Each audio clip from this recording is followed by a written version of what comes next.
এটা কোনো শিক্ষা নেই, কোনো চাকরি নেই, শুধু লক্ষ্মীর ভাণ্ডার আর চপ শিল্প দিয়ে তো একটা রাজ্য চলে না। এই মরা রাজ্যটাকে নতুন করে প্রাণদান করতে গেলে ঠিক যে যে ফ্যাক্টরসগুলোকে কাজ করানো যেতে পারে সেইগুলো সেই ম্যানেজমেন্টটা যে খুব ভালোভাবে করতে পারে এরকম কোনো মানুষকে বিজেপির তুলে ধরা অবশ্যই, যাতে আবার কোনো করাপশনস পশ্চিমবঙ্গ না দেখে, আবার কোনো শিক্ষা দুর্নীতি, আবার কোনো কয়লা পাচার, আবার কোনো গরু পাচার, আবার কোনো জালিয়াতি, এই ধরনের জিনিস কিন্তু পশ্চিমবঙ্গবাসী চাইছে না। কাজী ব্যানার্জিকে I don't consider him mostly, I do not consider him as an MP সচরাচর। I mostly consider Kalyan Banerjee as the very good entertainer, because আমরা খুব ভালো করে দেখেছি যে what kind of circus was created inside the parliament and outside the parliament। আপনার যদি এতটাই খারাপ লাগা থেকে তাকে, এতটাই যদি কমপ্লেন থেকে থাকে, তার দেশের প্রধানমন্ত্রীর সঙ্গে যখন দেখা হয়েছিল ওনাকে কেন কিছু বললেন, ওনার সঙ্গে দাঁড়িয়ে ছবিও তুললেন। এখন আবার রাজভবনের এই সমস্ত চর্চা, যোগ্যদের চাকরি গেছে তাদের কথা একেবারেই বলছি না, যে সমস্ত যোগ্য প্রার্থীদের চাকরি গেছে শুধু তাদের মধ্যেই পরীক্ষাটা কন্ডাক্ট করা উচিত ছিল। উল্টে 26,000-দের জীবন নিয়ে যে ছেলেখেলাটা হয়েছে তার সাথে আরও কিছু বেকার বলবো কি অভিজ্ঞ বলবো জানি না, আরও কিছু নতুন করে যুবক যুবতীদের জীবনটা নিয়ে ছেলেখেলা করার কোনো মানেই হয়। রাজ্য সরকারের প্রতি ভরসাটাই নতুন প্রজন্মের চলে যাবে। আজকে যে নতুন প্রজন্ম মমতা বন্দ্যোপাধ্যায়কে বিশ্বাস করে বা রাজ্য সরকারকে বিশ্বাস করে তাদের সরকারি পরীক্ষায় বসছে, এরা তো আর সরকারি পরীক্ষায় দিতে চাইবে না। একটা সময় আসবে আমাদের পশ্চিমবঙ্গ আবার যেটা নতুন একটা ব্যাপার হলো, সেটা কি, যে যারা নতুন চাকরির জন্য এসএসসির জন্য যারা পরীক্ষা দিচ্ছিল তাদের সাথে এতখানি, আমি এটাকে প্রতারণাই বলবো, টু বি ভেরি অনেস্ট। আমার কাছে এটা প্রতারণা ছাড়া, নামগুলো বার করে দিলে হয়তো তাদের সেই বসার জায়গাটাই থাকতো না, যদি না ভেতরকার নেতামন্ত্রীদের বা যারা ওই নেতামন্ত্রীদের চেলাগুলো থাকে তাদের যদি কোনো হাত না থাকতো, বা কোনো টাকার খেলা আবার হয়েছে কিনা সেটাও কিন্তু এখন কিন্তু হলফ করে কিছু বলা যাচ্ছে না। আমি এটাকে প্রথমেই বলবো, এটার পেছনে যেটা কাজ করেছে হচ্ছে মোদি ফ্যাক্টর, তারপরে যেটা কাজ করেছে একটা মেশিনারি ফ্যাক্টর, যেটাতে অমিত শাহ প্রায় 45টার উপর র্যালি এবং ওদের যে লেভেলের বুথ সংগঠন বিহার দেখিয়েছে ওটা একেবারেই আনএক্সপেক্টেড এবং ভীষণ একটা স্ট্রং এবং কি বলবো শক্তিশালী যেটা বলে সাংগঠনিক পরিচয়টা আমরা পেয়েছি। 71.97 মানে অ্যারাউন্ড 72% শুধু মহিলারাই ভোট দিয়েছে, যেখানে পুরুষদের ভোটার টার্ন আউট হচ্ছে 69% অ্যাভারেজ, ঠিক আছে। তো টোটালি যে এতগুলো পার্সেন্ট বেশি মহিলাদের যে টার্ন আউটটা, এইটা মানে অন্ধকারময়। আমরা বিহার মানে ভয় পেতাম, মানে বাবা মা মেয়ে বিহার যাচ্ছে শুনলে ওরে বাবারে সুস্থ হয়ে মানে ঠিকঠাকভাবে বাড়িতে ফিরবে তো ধর্ষণ হয়ে যাবে না, তো এইটা ভয়। কিন্তু অ্যালায়েন্স করতে ভীষণভাবে বড় খেলোয়াড়, এবং বিজেপি খুব ভালো করে জানে অ্যালায়েন্স কী করে তৈরি করতে হয়, এবং তার থেকে আরও ভালো করে জানে সেই অ্যালায়েন্সকে কী করে মানে মেনটেন করতে হয়। শিক্ষা নিয়োগ দুর্নীতিতে তৃণমূলের অনেক নেতারাই জেলের মধ্যে গেছেন, এখনও জেলের মধ্যে অনেকে রয়েছেন। এই নিয়ে একটা তথ্য উঠে আসছে, শুভেন্দু অধিকারী একটি অডিও ক্লিপ উনি মিডিয়ার সামনে এনেছেন। তিনি দাবি করছেন অডিও ক্লিপটি হচ্ছে জীবন কৃষ্ণ সাহার, বিধায়ক, তৃণমূলের বিধায়ক জীবন কৃষ্ণ সাহার অডিও। সেখানে পুরোপুরি বোঝা যাচ্ছে যে এটা শিক্ষা নিয়োগ দুর্নীতির সঙ্গে যুক্ত। আপনি এই বিষয়টাকে কেমন করে দেখছেন? আমি জীবন কৃষ্ণবাবুর নাম শুনলেই এই যে আমার সামনে কিছু পাঁচিল আছে, আমি ভাবছিলাম, শুধু সিনটা ইমাজিন করছি যখন উনি ইডির ভয়, পুলিশের ভয় পাঁচিল টপকাচ্ছিলেন। যাই হোক, এখন বিষয়টা হচ্ছে যে তৃণমূলের না কি হয়েছে, এই corruptions, this all are very much into their gene, like তৃণমূলের জিনে আছে করাপশন, ভায়োলেন্স, থ্রেট কালচার। তো এগুলো নিয়ে সত্যি কথা বলতে কি নতুন করে বক্তব্য কিছু নয়, তবে এই যে পার্থবাবু ছাড়া পেয়েছেন রিসেন্টলি, তো এখন আরও অন্যান্য নেতাদের নাম আসবে বিভিন্নভাবে, এটা খুব স্বাভাবিক ব্যাপার, মানে এটাতে আমি একেবারেই আশ্চর্য হচ্ছি না। কিন্তু আমার প্রশ্ন হচ্ছে এতগুলো বাচ্চা বাচ্চা ছেলে মেয়ে এবং অনেক মানুষের যে সংসার তৈরি হয়ে গেছে, তারা যে একটা শিক্ষকতা করে জীবনযাপন করতো, তাদের সাথে সেই প্রায় 26,000-এর উপর যে মানুষগুলো, তাদের সাথে এই ছেলেখেলাটা হয়তো না করলেও চলতো, আমি এটুকুই বলবো। এবং এই যে অডিও পাওয়া গেছে, এবং তাহলে সেটাও একটা কথা, যেটা যে প্রশাসনিক দুর্বলতার একটা বিষয় এখানে সামনে আসে, যে প্রশাসনিক বারবার ধরে যে লুজ গেম খেলা হয়, তৃণমূলের নেতা মানে তাকে ভিআইপি ট্রিটমেন্ট দেওয়া হবে, যেটা মনে করে দেখো শেখ শাহজাহানের ক্ষেত্রে হয়েছে। 52 দিন না 54 দিন পর তাকে অ্যারেস্ট করা হলো, রাজার হালে তাকে পুলিশ প্যারেড করতে করতে নিয়ে যাচ্ছে। তো এই জিনিসগুলো তো আমরা পশ্চিমবঙ্গবাসী অবশ্যই দেখতে চাই না। কিন্তু উনি জেলের মধ্যে থাকা সত্ত্বেও কিভাবে সম্ভব করলেন এই দুর্নীতির সাথে? কথাটা বললাম যে প্রশাসনিক যদি পরিকাঠামো ঢিলা না থাকে, তৃণমূল সরকারের যারা নেতা বা মন্ত্রী, তাদেরকে যদি তাদের প্রতি সেই পক্ষপাতদুষ্ট মনোভাব যদি না থাকে প্রশাসনের, তাহলে তো এটা সম্ভব হয় না। তো এটা সম্পূর্ণই প্রশাসনিক গাফিলতি বলেই আমি মনে করছি, এবং তার সাথে যেটা রয়েছে পুলিশি মদত রয়েছে এই কাজকর্মগুলো করার জন্যে। এবং আমি এটাই মাননীয়ার কাছে রিকোয়েস্ট করব যে as a chief minister of our state, এটা ওনার ডেফিনেটলি লুক আফটার করা উচিত। বলছি এই যে এসএসসি একাদশ দ্বাদশ পরীক্ষায় যেখানে কাট অফ 70-এর উপরে, অনেক জায়গাতে কাট অফ 70-এর উপরে, সেখানে এই যে অভিজ্ঞতার 10 নম্বর, এটি একটি বড় প্রভাব ফেলছে। এখানে কি কোনো জায়গায় মনে হচ্ছে যে মুখ্যমন্ত্রী এক জায়গায় তার বক্তৃতায় বলেছিলেন তার ABCD প্ল্যান রেডি রয়েছে, সেই প্ল্যানেরই অংশ? দেখো, ওনার কি প্ল্যান রয়েছেন সেটা উনিই ভালো বলতে পারেন, কারণ মমতা বন্দ্যোপাধ্যায় কখন কিভাবে ব্যাট তোলেন সেটা আমাদের স্বাভাবিক মাথায় ডেফিনেটলি ঢোকে না। উনি কখনো তুলে 6 মারেন, কখনো উনি গড়িয়ে ঠেলে দেন, কখন উনি টেস্ট ম্যাচের মতো টুকটুক করে খেলেন। তো এখানে উনি যে খেলাটা খেলেছেন, এই খেলাটা আমি আবার বলবো না খেললেই হয়তো হতো। এবং এই যে এসএসসিটা এবারে অ্যারেঞ্জ করা হয়েছিল, সেটা শুধুমাত্র যাদের চাকরি গেছে তাদের মধ্যে করাটাই বেটার ছিল। এবং যখন আমি বলছি চাকরি গেছে, যে অযোগ্যদের চাকরি গেছে তাদের কথা একেবারেই বলছি না, যে সমস্ত যোগ্য প্রার্থীদের চাকরি গেছে শুধু তাদের মধ্যেই পরীক্ষাটা কন্ডাক্ট করা উচিত ছিল। উল্টে 26,000-দের জীবন নিয়ে যে ছেলেখেলাটা হয়েছে, তার সাথে আরও কিছু বেকার বলবো কি অভিজ্ঞ বলবো জানি না, আরও কিছু নতুন করে যুবক যুবতীদের জীবনটা নিয়ে ছেলেখেলা করার কোনো মানেই হয় না। আজকে আমারও ঘরে ভাই বোন দিদিরা রয়েছেন, তারাও অনেকে পরীক্ষা দিয়েছেন। তো সেই পরীক্ষা দেওয়ার মানে কি? যে পরীক্ষা দিয়ে আমার যোগ্যতাকে মানে একটা যে মাপকাঠিতে বিচার করার কথা, সেটা হওয়ার পরেও শুধুমাত্র কিছু কাট অফ মার্কসের এদিক ওদিকের জন্য সেটা আমি চান্স পাচ্ছি না। তো কাজেই এই যে নতুনদেরকে আবার নতুন করে পরীক্ষা নেওয়া, এই আইডিয়াটাই তো হওয়া উচিত ছিল না। উচিত ছিল শুধুমাত্র যারা যোগ্যরা চাকরি হারিয়েছে তাদের পরীক্ষাটা হওয়ার।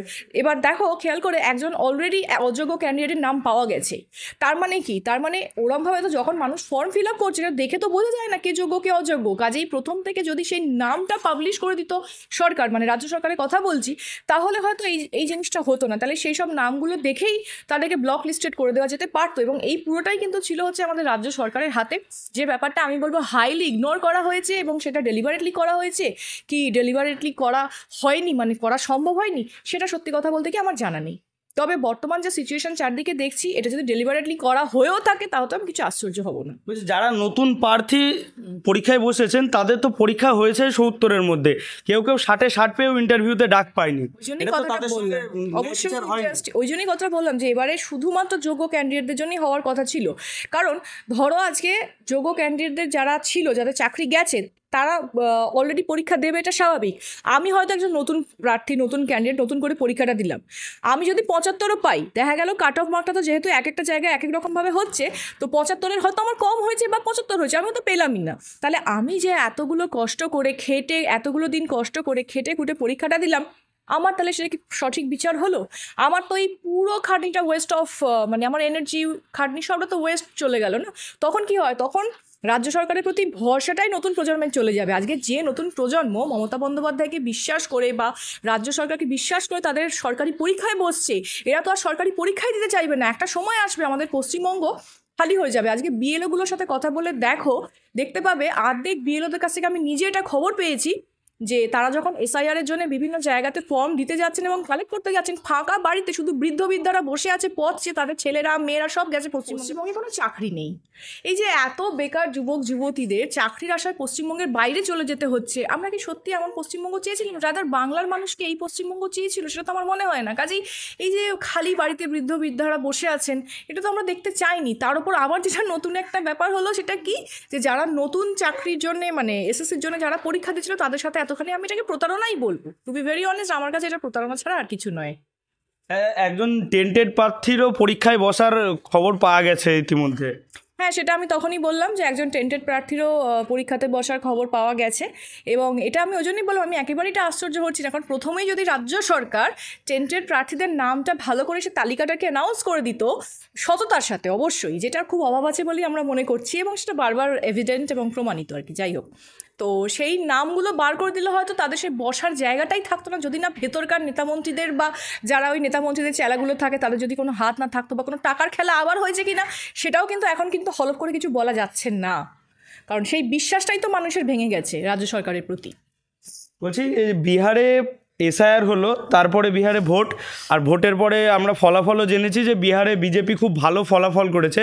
কোথাও গিয়ে কি দাঁড়িয়ে পাশের রাজ্যে এরকম বিজেপি ভালো ফলাফল করেছে, 26-এ কি মনে হচ্ছে 26-এ আমাদের পশ্চিমবঙ্গেও বিজেপি ভালো ফলাফল করতে পারে? হ্যাঁ, এই প্রশ্নটা খুব গুরুত্বপূর্ণ একটা প্রশ্ন এই মুহূর্তে পশ্চিমবঙ্গের রাজনৈতিক প্রেক্ষাপটে দাঁড়িয়ে। এখন অনেকেই এটা নিয়ে ভীষণ লাফালাফি করছেন এবং ভীষণভাবে মাতোয়ারা হয়েছেন যে বিহারে জিতেছে মানে হয়তো বেঙ্গলে জিতবেন। অনেক রকমের এক্সিট পোল শুরু হয়ে গেছে অলরেডি। এবার একটা কথা আমি একটুখানি অডিয়েন্সের বোঝার জন্য বলবো, সেটা হচ্ছে বিহারেতে যে সমস্ত এক্সিট পোল করা হয়েছিল সব কটা ফেল করেছে। কারণ বিহারেতে যেরকম আমরা দেখলাম যে চিরাগ পাসওয়ানের যে দল, সেটা 28টা সিট না 27টা সিটের মধ্যে 19টা জিতে গেল। এবং এই যে অপ্রত্যাশিতভাবে পুরো বিষয়টা হয়েছে, আমি এটাকে প্রথমেই বলবো এটার পেছনে যেটা কাজ করেছে হচ্ছে মোদি ফ্যাক্টর। তারপরে যেটা কাজ করেছে একটা মেশিনারি ফ্যাক্টর, যেটাতে অমিত শাহ প্রায় 45টার ওপর র্যালি এবং ওদের যে লেভেলের বুথ সংগঠন বিহার দেখিয়েছে, ওটা একেবারেই আনএক্সপেক্টেড এবং ভীষণ একটা স্ট্রং এবং কি বলবো শক্তিশালী যেটা বলে সাংগঠনিক পরিচয়টা আমরা পেয়েছি। এবার বিহারে এবারে আরেকটা যেটা খুব বড় জিনিস কাজ করেছে এই ভোটের জয়ের পেছনে, সেটা হচ্ছে মহিলা সশক্তিকরণ। এবার যদি প্রশ্ন করো কেন, তাহলে বলবো বিহারে মানে ভাবতে পারবে না এবারে সংখ্যালঘু কমিউনিটি যারা লোকজন, মানে বিশেষ করে যারা মহিলা, তারা 69.97 মানে অ্যারাউন্ড 71.97 মানে অ্যারাউন্ড 72% শুধু মহিলারাই ভোট দিয়েছে, যেখানে পুরুষদের ভোটার টার্ন আউট হচ্ছে 69% অ্যাভারেজ। ঠিক আছে, তো টোটালি যে এতগুলো পার্সেন্ট বেশি মহিলাদের যে টার্ন আউটটা, এইটা কিন্তু বিহারে একটা হিউজ কাজ করেছে। এবং আমরা যেটা জানি যে আমাদের ভারতবর্ষের রাজনীতি কিন্তু ওই ডেভেলপমেন্টের রাজনীতি হয় না, এখানেতে নয় মাসেলস পাওয়ার, যেটা আমাদের পশ্চিমবঙ্গে হয়। পশ্চিমবঙ্গে ভোটের কাউন্টিংয়ে দিনে তুমি একটা বুথে যাও, তোমাকে মেরে বার করে দেবে, এই যান করে তারা করবে এরকম রাজনীতি। ভাতার রাজনীতি মানে হচ্ছে এই যে লক্ষ্মীর ভাণ্ডার দেওয়া হয় মানুষজনকে, মানে মহিলাদের যে লক্ষ্মীর ভাণ্ডার দেওয়া হয়, এই ধরনের রাজনীতি। এবং বিহারে এই যে প্রত্যেক মহিলার ব্যাঙ্ক অ্যাকাউন্টে 10,000 টাকা করে দেওয়া হবে এবং তাদের চাকরি সিকিওর করা হবে, এই বিষয়টা কিন্তু বিহারের মানুষজনকে নাড়িয়ে দিয়েছিল। শুধু তাই নয়, নীতিশ কুমার অত্যন্ত অসুস্থ ছিলেন যখন বিহারের ক্যাম্পেনিংগুলো হয়, তখন নরেন্দ্র মোদী দায়িত্ব নিয়ে উনি নিজে প্রচারটাকে করেছিলেন। এবং নীতিশ কুমার বিহারে যে লেভেলের কাজ করেছেন, মহিলাদের যে সাইকেল যোজনা, ওই প্ল্যানটা বিহারের পুরো রাজনৈতিক ডেমোগ্রাফিকেই চেঞ্জ করে দিয়েছে। যে বিহার একটা সময় জঙ্গল রাজ, একটা মানে অন্ধকারময়, আমরা বিহার মানে ভয় পেতাম, মানে বাবা মা মেয়ে বিহার যাচ্ছে শুনলে ওরে বাবারে সুস্থ হয়ে মানে ঠিকঠাকভাবে বাড়িতে ফিরবে তো ধর্ষণ হয়ে যাবে না, তো এইটা ভয় পেতো আগে। আর এখন বিহারেরই আর কি একটা সময় যেখানে বাচ্চা মেয়েদের বিয়ে দিয়ে দেওয়া হতো, ডাউরি দেওয়া হতো, এখন নীতিশ কুমারের সময় থেকে বাবা মায়েরা আবার ভরসা করে ছেলে মেয়েদেরকে স্কুলে পাঠাচ্ছে। স্কুল থেকে ড্রপ আউটের রেট কম হয়েছে, ওখানেতে মানে মদ সরবরাহ উনি স্টপ করে দিয়েছেন প্রায়, এবং প্রপার রিজার্ভেশন ফ্যাক্টর কাজ করছে, প্রচুর ট্রেন স্টেশন আপগ্রেড হচ্ছে, সব মিলিয়ে বিহার এখন রমরমময় অবস্থা। এবং আরও একটা কথা, ভারতীয় রাজনীতিতে বিহারের অবদান কিন্তু সেই অ্যানশিয়েন্ট ইন্ডিয়া থেকে, চাণক্য কোত্থেকে এসেছিলেন আমরা সবাই জানি। তো সেই জায়গায় দাঁড়িয়ে লালু প্রসাদ যাদবের মতো যে করাপশনস বিহার দেখেছে, সেই করাপশনস তো বিহার চাইছে না সেই জায়গায়। এবং আরও একটা গুরুত্বপূর্ণ বিষয় জানাটা ভীষণ দরকার, বিহারের ভোট কিন্তু এবারেতে আমি বলবো ভারতবর্ষের প্রথম কোনো স্টেটে সব থেকে বেশি হিন্দু ভোট কনসলিডেশন হয়েছে বিহারে, যেটা কিন্তু এর আগে ভারতের রাজনৈতিক ইতিহাসে হয়নি। এবং আরও কিছু বিষয় বিহার সংক্রান্ত প্রশ্ন করলে আসলে অনেক কথাই বলার থাকে, না বলে থাকতে পারা যায় না। একটা কথা দেখতে হবে, বুঝতে হবে, এবং রাজনীতিটা ভালো করে ঘাঁটলে বোঝা যাবে যে আজকে বাজপেয়ী সরকার 1999 সাল থেকে 2004 অবধি যে এনডিএ সরকার ছিল, মানে যে কোয়ালিশন পলিটিক্সটা উনি করেছিলেন, বিজেপি কিন্তু অ্যালায়েন্স করতে ভীষণভাবে বড় খেলোয়াড়। এবং বিজেপি খুব ভালো করে জানে অ্যালায়েন্স কী করে তৈরি করতে হয়, এবং তার থেকে আরও ভালো করে জানে সেই অ্যালায়েন্সকে কী করে মানে মেনটেন করতে হয়, যার জন্যে কখনো তারা সিটের লোভ করেনি। ওদিকে রাহুল গান্ধী কী করেছিল, তাকে সিট কম দেওয়া হয়েছিল বলে সে সেভাবে প্রচারই করেনি, হার্ডলি বোধহয় 9টা না কটা মিটিং করেছিল। দিল্লিতে গিয়ে শোনা গেছে, দিল্লিতে গিয়ে তেজস্বী যাদব পাগলের মতো, লালু প্রসাদ পাগলের মতো চেষ্টা করেছিল রাহুল গান্ধীর সঙ্গে একটা মিটিং ফিক্স করার, উনি নাকি সেটা করতেই চাননি। আসলে রাহুল গান্ধী কী করে পলিটিক্স করবেন সেটাই বুঝতে পারি না। যে আকাশে চিল উঠতে দেখে গিয়ে বলে যে এই যে চিল উঠছে, চিল উঠতা হ্যায় পাতা হ্যায় কিস লিয়ে উড় রা হ্যায়, because of RSS, because of Modi, because of BJP. এইটা হচ্ছে রাহুল গান্ধীর কনভারসেশন। যে নেতা মানে যাকে আজকের লিডার অফ অপোজিশন বলে ডিক্লেয়ার করা হয়েছে 26/11 বহু বছর আগে, মনে পড়ে সেই তাজের ঘটনা? মনে পড়ে যখন আজমাল কাসাব পাগলের মতো গুলি চালিয়ে ভারতীয় মানুষকে খুন করেছিল, আমাদের সেনা মরছে, তাজ জ্বলছে, সেই জায়গায় দাঁড়িয়ে একটা ছেলে রাত্রিবেলা দিল্লিতে পার্টি করছে, সে কি লিডার অফ অপোজিশন হওয়ার যোগ্য? তো এই সমস্ত ফ্যাক্টরগুলো কিন্তু বিহারে ভীষণভাবে কাজ করেছে, এবং বিহারের মানুষ অত্যন্ত বুদ্ধিমানের মতো কাজ করেছে ভোটটা সঠিক জায়গায় দিয়ে। এবং আমি আশা করছি কিছুটা তো এফেক্ট পড়বেই। এবার আমাদের পশ্চিমবঙ্গবাসীর যেটা করতে হবে এই ক্ষেত্রতে সেটা হচ্ছে এনাদের অনেক ম্যাচিওর ওয়েতে ভাবতে হবে এবং পশ্চিমবঙ্গের ডেভেলপমেন্টের বিষয়তে ভাবতে হবে যে দিদি লক্ষ্মীর ভাণ্ডার আমাদের দিল মানে ওইটাই আমরা কন্টিনিউ করে যাব, শুধু লক্ষ্মীর ভাণ্ডারই আমি পেয়ে গেলাম, আমি কোনো ডেভেলপমেন্ট পাচ্ছি না, আমি কোনো শিক্ষা পাচ্ছি না, কারণ শিক্ষা ব্যবস্থা ভেঙে চৌচির হয়ে গেছে, আমরা সবাই জানি সেটা, কোনো শিক্ষা নেই, কোনো চাকরি নেই, শুধু লক্ষ্মীর ভাণ্ডার আর চপ শিল্প দিয়ে তো একটা রাজ্য চলে না, না সেটা তো ভাবতে হবে। কাজেই বিহারের যে ফ্যাক্টরগুলো কাজ করেছে এনডিএর ফরে এবং জেডিইউর ফরে, টোটাল আর কি মানে এনডিএর ফরে, এনডিএর তো জেডিইউর সাথে অ্যালায়েন্সেই আছে, এনডিএ এবং বিজেপির ফর যে মানে এটা ফ্যাক্টরগুলো কাজ করেছে, সেই ফ্যাক্টরগুলো যাতে পশ্চিমবঙ্গে করা যায় তার জন্য বিজেপির সাংগঠনিক শক্তি অনেক স্ট্রং হতে হবে এবং যারা বঙ্গ নেতৃত্বে রয়েছেন তাদের ক্রমাগত সেই বিষয়টাতে আরও বেশি করে দৃষ্টি নিক্ষেপ করতে হবে যাতে সমস্তভাবে হিন্দু ভোট কনসলিডেশনটাকে বাড়ানো যায়। আমরা দেখছি যে শুভেন্দু অধিকারী তিনি খুবই তৎপরভাবে কাজ করছেন, তিনি সমস্ত জায়গায় চেষ্টা করছেন যে বিজেপিকে কীভাবে 26-এ আনা যায়। তেমনভাবে অভিজিৎ গাঙ্গুলিকেও দেখেছি কিছুদিন আগে থেকে তিনি উঠে এসেছেন, তিনি উঠে এসে নেতৃত্ব দিচ্ছেন। তাহলে বিজেপির কি এখন কাকে সামনে রেখে, কোন মুখটাকে সামনে রেখে তারা যদি এগিয়ে যায় তাহলে 26-এ তারা জিততে পারে? বিজেপির এই মুহূর্তে বঙ্গ বিজেপিতে দরকার একজন এমন মানুষ, আমি ওইভাবে নাম করে তো ওরমভাবে বলাটা ঠিক হবে না, প্রত্যেকেই খুব পরিশ্রম করছেন, প্রত্যেকেই তাদের নিজের জায়গা থেকে বেস্ট।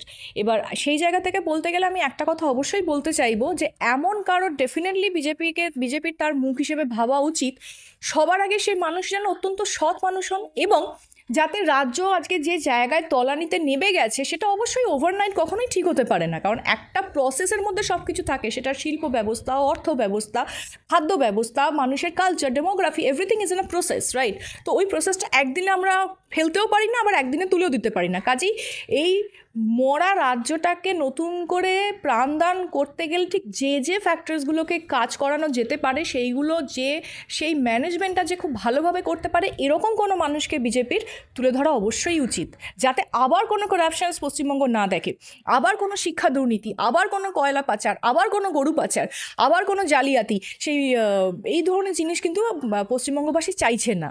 কাজেই যিনি মুখ্যমন্ত্রী হোক, যদি বিজেপি জেতে, যদি ক্ষমতায় আসে, তো ভীষণ পারদর্শী কারণ মানে সততার সাথে যে কাজ করবে সেরকম মানুষ অবশ্যই হলে আমার মনে হয় রাজ্যটার একটা ঠিকঠাক গতি হবে। বলছি এই যে রাজ্যপালের ভবনে নাকি অনেক গুলি বোমা রয়েছে তৃণমূলকে মারার জন্য, এমনটাই বলছেন কল্যাণ ব্যানার্জি। ওয়েল, প্রথমেই একটা কথা বলে রাখি, কল্যাণ ব্যানার্জিকে I don't consider him I do not consider him as an MP সচরাচর। I mostly consider Kalyan Banerjee as the very good entertainer, because আমরা খুব ভালো করে দেখেছি যে what kind of circus was created inside the parliament and outside the parliament. তো তারপরে একজন এমপির কাছ থেকে ওই কিত ওরকম ধরনের খেলাধুলোর ও সমস্ত কমেন্ট মানায় না। এবং আরও যেটা একটা বিষয়, আজকে কল্যাণ ব্যানার্জি যখনই মানে একটু হারিয়ে যান, অ্যাটেনশন পাওয়ার জন্য উনি এরকম অনেক কমেন্ট করে থাকেন। এবং আমি একটা ব্যাপার আজকে অবশ্যই এটা বলতে চাই থ্রু ইয়োর চ্যানেল, সেটা হচ্ছে এই কল্যাণ ব্যানার্জি যখন মোদিজির পাশে দাঁড়িয়ে একটা ছবি এসেছিল মনে আছে, উনি একদম চুপ। আরে তোমার যদি আপনার যদি এতটাই খারাপ লাগা থেকে তাকে, এতটাই যদি কমপ্লেন থেকে থাকে, তার দেশের প্রধানমন্ত্রীর সঙ্গে যখন দেখা হয়েছিল ওনাকে কেন কিছু বললেন, ওনার সঙ্গে দাঁড়িয়ে ছবিও তুললেন, এখন আবার রাজভবনের এই সমস্ত চর্চা করছেন। কথা হচ্ছে যদি সত্যি কোনো গোলা বারুদ বর্ষণ হয়ে থাকে, যদি সত্যি কোনো অস্ত্র থেকে থাকে, উনি বার করুন না, উনি তো একজন লয়ার, উনি সুপ্রিম কোর্টে গিয়ে কেস লড়ুন না কেন? বাড়িতে বসে বসে বা প্রেসের সামনে বলা তো অনেক সোজা কথা, উনি সেটাই করছেন। উনি বলছেন যে হ্যাঁ এরকম বলেছেন। ভাই তুমি প্রমাণ করো, তুমি সিসিটিভি ফুটেজ দাও, টাকা খাইয়ে উইটনেস তো তৈরি করা যায়, তুমি সিসিটিভি ফুটেজ দাও, তুমি দেখাও কোথায় কি হয়েছে। সেটা না করে শুধু প্রেসের সামনে 4টে ফুটেজ খাওয়ার জন্য এরকম বড় বড় কথা আমার মনে হয় না বলাটা শুধু হাস্যকর বিষয় ছাড়া আর কিচ্ছু নয়।